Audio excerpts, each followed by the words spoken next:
Does a lighthouse lamp actually deserve the Nobel Prize in Physics? Well, I am Ruturaj Kulkarni and this is episode 4 of the Nobel Minute.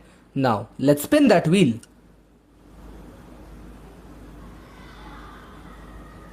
It's landed on 1912, which is a bit sad because if the wheel would have landed on 1956 or 1972, we could have discussed about John Bardeen, the only person who has won the Nobel Prize in Physics twice.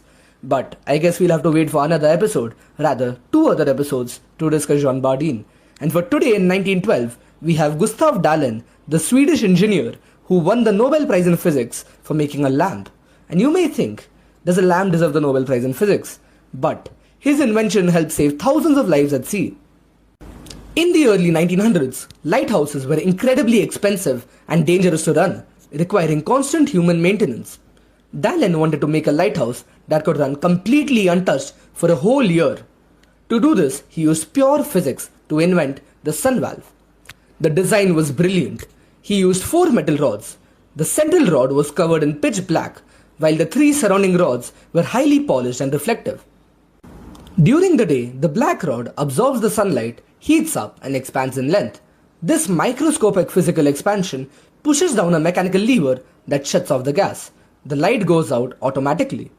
Meanwhile, at night or in heavy fog, the black rod cools down, contracts back to its original size, releases the lever and the beacon lights up. Here, the sun itself operates as a switch. This reduced lighthouse costs by 90% and drastically improved global marine safety. But today, we have a not so fun fact. Just months before he was awarded the Nobel Prize, Dalén was testing the limits of an acetylene gas cylinder. It sadly exploded, completely blinding him in both eyes. The man, who literally gave sight to the oceans, now spent the rest of his life in complete darkness, too ill to even collect his own Nobel Prize.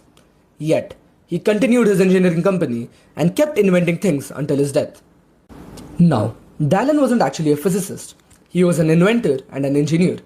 Yet, his win shows us that the Nobel Prize Foundation strictly aligns with Alfred Nobel's last will, that the prize must recognize whatever work brings the greatest benefit to mankind.